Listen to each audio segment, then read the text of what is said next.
실기 복식 문제에서도 분만 손상에 대한 거는 거의 매번 한 번씩 파트별로 하면서 나오고 있습니다.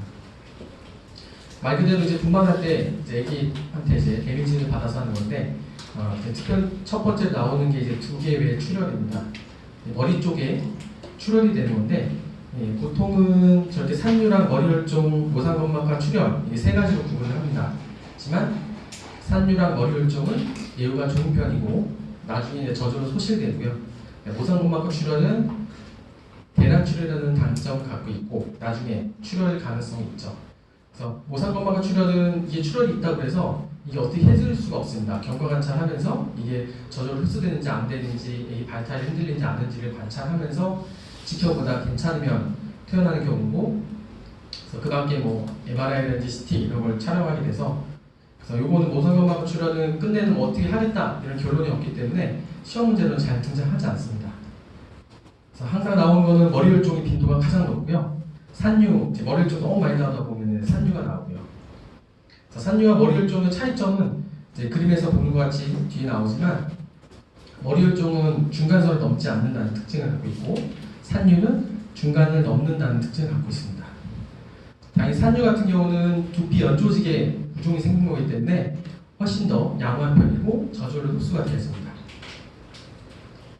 머리혈종 같은 경우는 동갑선을 통과한다는 특징, 선상 골절을 동반할 수 있다는 특징과 한 3개월 정도 있다가는 저절로 소실된다는 특징. 산유랑 머리혈종 같은 경우는 그 안에 혈액이 고여 있기 때문에 그게 정상적인 혈액이 아니고 이게 어차피 이제 흡수되면서 깨지면 헤모글로빈이 깨지면서 이제 빌루빈 수치가 올라가죠. 그래서 이런 아이들은 항상 체크하게 되면은 황달이 같이 발생합니다. 그래서 황달이 발생할 경우에는 또 광선 치료를 같이 동반하고요. 나중에 황달 파트에서도 이 머리혈종 산유 있는 애들은 황달이 잡은다. 이게 이제 지문으로 잘 등장하는 지문입니다. 방금처럼 나오는 문제는 산유나 머리혈종 있을 때 절대 아스피레이션, 흡입하거나 절개해서는 안 된다. 이게 초점이고 그림에서 본 것처럼 이거는 산유같이 이제 애기가 태어날 때 너무 머리가 커서 못 나오게 되면 이제 경자분만이라든지 집게로 잡아당길 때 그때 이제 잘 등장하는 게 산유입니다.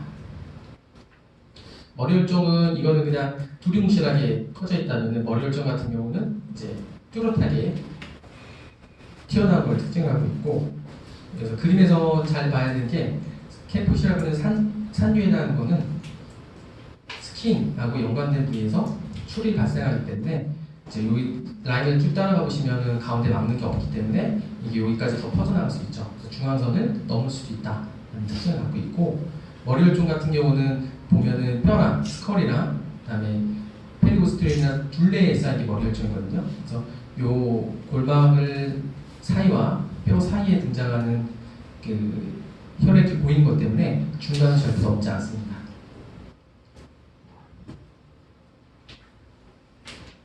분만 손상에서는 또 위팔신경마비가 시험대에 잘 등장합니다. 임종에서도 나왔고 국시에서도 역시 나왔고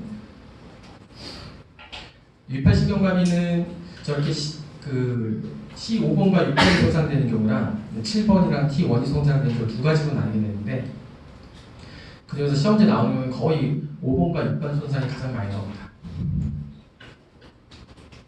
그래서 7번, 1번이 손상되는 크런케 타입은 정답으로 나오는 경우가 거의 없고요. 왜냐하면 이제 국시 문제라든지 이런 문제들은 웬만하면은 잘 나오는 호반하는 질환에 대해서 자주 출제되고 아니면 생명의 위급한 질환을 시험지에 내고요. 아니면 요즘에 이슈가 되는 질환들 그런 질환들이 이제 곧잘 시험지에 등장하게 됩니다.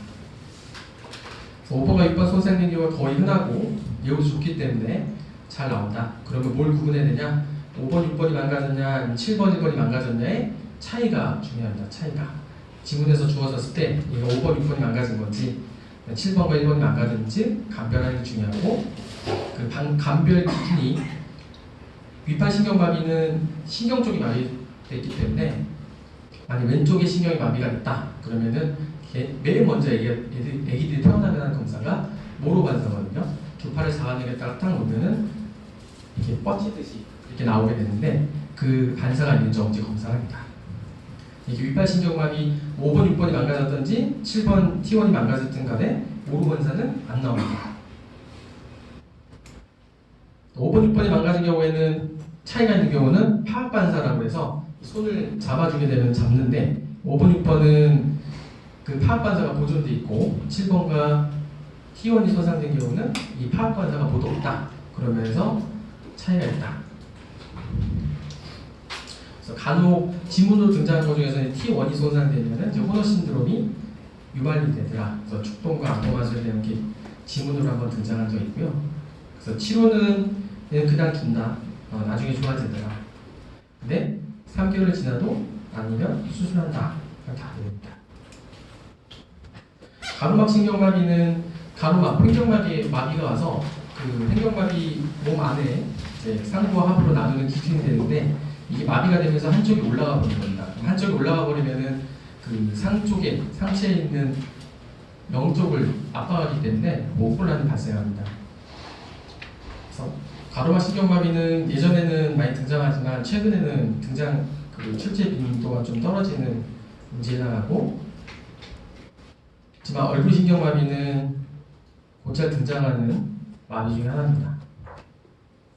역시 얼굴 신경마비도 태어날 때 그런 집기 압박이라든지 이런 거에서 손상이 되고 항상 저렇게 아기 사진이 나오고 어느 쪽 부분이 손상이 됐는지에 대해서 물어보는 문제가 나오고요. 얼핏 보면은 저렇게 눈뜬 부분이 마비가 있는 것 같지만 실제로는 찡그리 근육 부분이 정상이고 눈뜬 부분이 마비가 된 거고 마비가 됐기 때문에 못 감는 거죠. 쇄골골절은 분만 손상 중에서는 빈도가 가장 높고요. 쉬운 것 같지만은 굉장히 많이 나옵니다. 시험지에 많이 등장하는 이유는 역시 분만 손상 중에서 쇄골골절이 그만큼 빈도가 되게 높습니다. 실제로 임상적으로. 모로반사가 손실된다는 게 중요한 특징이고요.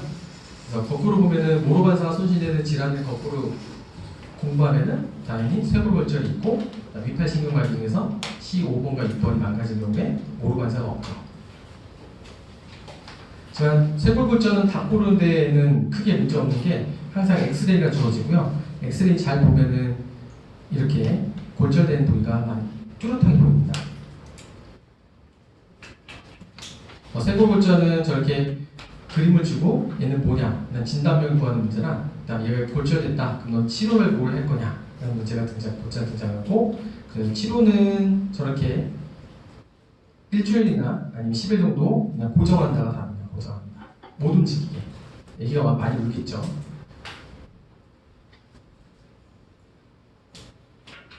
사경입니다. 사경은 뭐 재활의학과의 파트에서도 뭐 나오긴 하는데 아기가 이제 한쪽에 목 쪽에 한쪽에 덩이가 만져지면서 고개를 잘 못 돌리는 경우죠.